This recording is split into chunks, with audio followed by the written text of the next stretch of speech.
Look at this. Dr. Kim Dong-hyun didn't bother lowering his voice as the new nurse walked past the doctor's station. The black woman in navy scrubs moved with quiet efficiency, checking patient charts, but the senior surgeon's smirk was impossible to miss. They're hiring anyone these days, he continued in Korean, assuming she couldn't understand. The three resident doctors around him snickered. American nurse. Probably couldn't make it in a real hospital back home, so she comes here to play pretend. Victoria Hayes kept her face neutral, continued walking. She'd heard worse. 20 years in medicine, 12 as one of the world's top cardiac surgeons, had given her thick skin. But that was a lifetime ago, a different identity ago. Dr. Kim, one of the younger residents said nervously, maybe we shouldn't… What? She doesn't speak Korean anyway. Kim leaned back in his chair, arms crossed. Besides, Gangnam Severance is a premier institution. We have standards, and she looks like she just graduated nursing school last week. Victoria was 38, but her smooth dark skin and petite frame made people consistently underestimate her age and her expertise, which was exactly why she'd chosen to disappear into nursing 5 years ago. Then the emergency alarm sounded through the hallway. Medical emergency! VIP suite! All available staff! Victoria's head snapped up. VIP suite, 8th floor. She was already moving before the doctors even stood up. Victoria took the stairs, faster than waiting for elevators, and reached the VIP suite within seconds. A man in his mid-40s sat on the edge of his bed, breathing rapidly, his face flushed red, clearly in distress. Two nurses stood nearby, uncertain. What happened? Victoria asked calmly, approaching the patient. He said he feels strange, can't breathe properly. His face is swelling. Victoria's trained eyes took in everything instantly. Swollen lips, hives appearing on his neck, rapid, shallow breathing. Classic allergic reaction. Severe. Did he eat anything recently? Victoria asked, already checking his vital signs. The meal service just left. He had shrimp. Allergic reaction, Victoria said firmly. Likely anaphylaxis. We need epinephrine immediately and call for the emergency response team. One nurse hesitated. Shouldn't we wait for the doctor to… There's no time. His airway is compromising. Get the emergency medication kit, now. Her calm authority cut through the confusion. The nurse ran. The door burst open. Dr. Kim Dong-hyun walked in with his residents, irritation on his face. What's going on here? And why is a nurse giving orders? The patient is having a severe allergic reaction, Victoria explained steadily. He needs epinephrine. Kim glanced at the patient dismissively. I'll assess that. Step aside, nurse.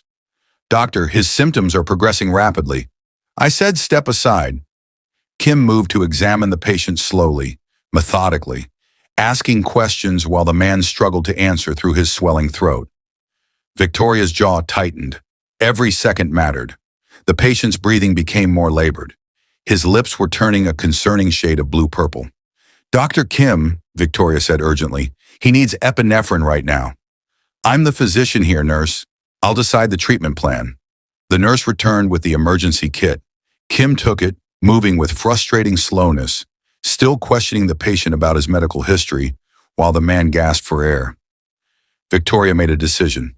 With respect, doctor, this is anaphylaxis. The protocol is clear and immediate. She reached for the epinephrine auto-injector in the kit. Kim's face reddened. How dare you? But Victoria had already administered the injection to the patient's thigh. Swift, precise, proper dosage. You just committed a terminable offense, Kim shouted. You administered medication without a physician's order. Security. Victoria ignored him, monitoring the patient, watching for the medication to take effect. Someone get me his complete allergy history and prepare a steroid to prevent secondary reaction. You're fired! Kim was practically shaking with rage. I'm calling administration right now. Then the patient gasped, a deep, relieved breath. The medication was working.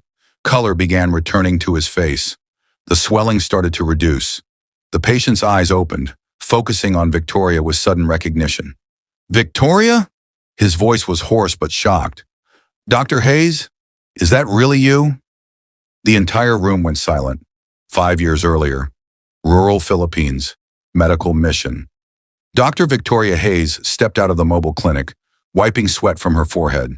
She'd been in the Philippines for 2 months with an international medical charity, providing cardiac care to underserved communities. "Dr. Hayes!" One of the local coordinators called out. "Emergency! There's been an accident on the mountain road." A vehicle went off the side. "They're bringing survivors to us." Victoria's heart rate stayed calm. It always did in emergencies. "How many?" "3 passengers. One is in critical condition, head injuries and possible internal complications." The clinic wasn't equipped for major trauma, but it was all they had. When the patient arrived, a Korean man in his 30s, unconscious with a serious head injury, Victoria knew she was facing a difficult case.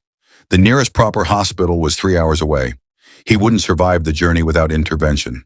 "We need to stabilize him here," Victoria decided. "Get me whatever imaging equipment we have. I need to assess the brain swelling." Her colleague, an older Filipino doctor, looked worried. "Dr. Hayes, we're not equipped for neurosurgery. If you make a mistake, then he dies either way," Victoria said calmly. "But if we do nothing, he definitely dies. Let's give him a chance." She spent 6 hours carefully managing his condition, reducing the brain's swelling with the limited resources available, monitoring every vital sign, making micro adjustments that the textbook said couldn't be done outside a proper hospital.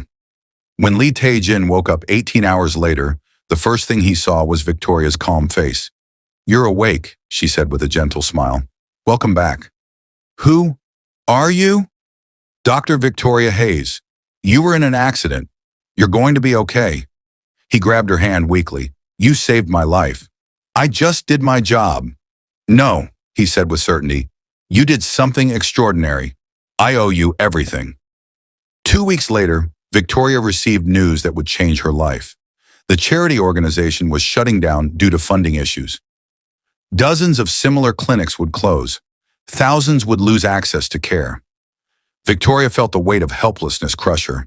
She'd saved one man, but she couldn't save the system. She left medicine shortly after, burned out and broken. Present day, VIP suite. "You disappeared," Lee Tae-jin said, his breathing now steady as the epinephrine worked. "I looked everywhere for you. I wanted to thank you, to repay you for saving my life." Victoria kept her voice professional. "The charity shut down. I needed a change. Medicine became too heavy." That was the gentle version. The truth involved months of depression, questioning everything, wondering why she'd spent her whole life mastering a skill that couldn't fix broken systems. Dr. Kim cleared his throat. His demeanor completely changed. "Chairman Lee, I sincerely apologize for any misunderstanding. Had I known Nurse Hayes' background?" "Her background?" Tae-jin's voice was cold despite his weakened state. "Dr. Victoria Hayes is one of the finest cardiac surgeons in the world. She's pioneered techniques that are taught in medical schools. She's received international recognition for her humanitarian work." He looked at Kim with disdain. "And you treated her like she was incompetent. I heard you. In the hallway, before this happened." Kim's face went pale. "Chairman Lee, I assure you—" "Be quiet." Tae-jin turned to Victoria.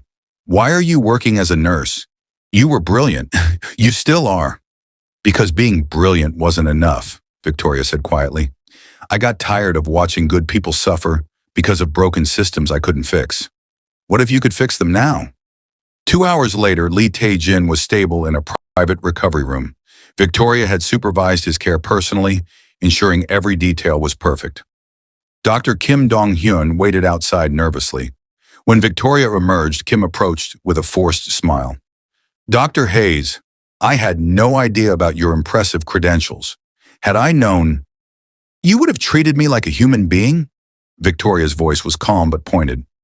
"My credentials shouldn't determine whether I deserve basic respect," Kim stammered. "I didn't mean to imply—" "Yes, you did." She looked at the residents standing nearby. "All of you did. Let me ask you something. How many experienced professionals do you think leave this hospital because of the culture here? How many brilliant nurses, technicians, younger doctors who don't fit your narrow definition of proper?" One of the residents spoke up quietly. "Dr. Hayes, why didn't you tell anyone who you were?" because I wanted to see if competence alone would be enough. Clearly it wasn't. She paused. But that's about to change. What do you mean? Kim asked nervously. Chairman Lee has made me an offer. I'm considering it. Kim's face went white. He knew what kind of power Lee Tae-jin wielded. Please, Kim said, his voice shaking slightly. I made a mistake. I'll do better. We all will. Victoria studied him for a moment. Words are easy, Dr. Kim. I want to see action. Starting tomorrow. Inside the recovery room, Tae-jin was sitting up, much improved. You should still be resting, Victoria said, checking his monitors. I'm fine, thanks to you. Again, he smiled. Now let's talk business. Taeyang Pharmaceuticals owns 43 hospitals across Korea, and we have a problem. What kind of problem? The kind you experience today. Talented people being overlooked, dismissed, or driven away because they don't fit traditional expectations. It's inefficient, it's wasteful, and frankly, it's costing lives. Victoria sat down. And you think I can fix this? I think you're the only person who can. Become my chief medical officer. You'd have complete authority over medical staffing, training, and hospital culture across all our facilities. Reform the system from the inside. Tae-jin, I left surgery because I was burned out. Taking on 43 hospitals sounds like the opposite of healing. Or, he said gently, it's the difference between saving one person at a time and saving thousands by fixing the system itself. You couldn't fix the broken charity structure 5 years ago, but now you'd have the resources and authority to actually make change happen. Victoria was quiet, the weight of the offer settling over her. Think about it, Tae-jin said. No pressure. But Victoria, hiding your light doesn't honor the people you couldn't help before. It just means fewer people get help going forward. Victoria left the hospital that evening and walked along the Han River. Seoul's lights reflected beautifully on the water as she wrestled with Tae-jin's offer. Was she hiding, or was she healing? She thought about the medical mission in the Philippines, about the patients she'd helped, about the helplessness she'd felt when the funding disappeared and all that good work ended. She'd become a nurse because it felt simpler, smaller stakes, less responsibility for systems she couldn't control. But today, when that emergency happened, she hadn't hesitated. She'd stepped up, and she'd saved a life despite the obstacles. Her phone buzzed with a text from an unknown number. Victoria, it's Tae-jin. Before you decide, I want you to know something. After you saved me, I started a foundation. We've funded 52 medical clinics in underserved areas, trained 3,000 healthcare workers, provided care to over 100,000 people. I did that because you showed me that one person can make a massive difference. Imagine what you could do with real institutional power. Think about it. TJ. Victoria stared at the message. 100,000 people. Because she'd saved one man who then used his resources to multiply her impact. What could she do if she had those resources herself? She thought about all the talented nurses, young doctors, and medical professionals who'd been dismissed or discouraged. All the patients who suffered because of rigid, outdated systems. Maybe it was time to stop hiding. 1 week later, Victoria walked into Gangnam Severance Hospital wearing a tailored navy suit. Her new ID badge read, Dr. Victoria Hayes, Chief Medical Officer, Taeyang Medical Group. Dr. Kim Dong-hyun froze when he saw her approaching. Good morning, Dr. Kim, Victoria said pleasantly. I'd like to schedule a meeting with you and your department heads. We'll be implementing comprehensive changes to hospital culture, training protocols, and staff evaluation systems. Kim's voice was uncertain. Of course, Dr. Hayes, whatever you need. Excellent. And Dr. Kim, that nurse you were mocking last week, the one you assumed was unqualified, she's actually a former head nurse from Massachusetts General with 18 years of critical care experience. I've promoted her to the Director of Nursing Excellence. You'll be working closely with her. Kim's face showed a mix of embarrassment and resignation. I understand. I hope you do, Victoria said, her voice kind but firm. Because this isn't about punishment. It's about building a culture where everyone, regardless of their background or how they look, has the opportunity to contribute their talents fully. Are you willing to be part of that change? Kim took a deep breath. Yes, I am.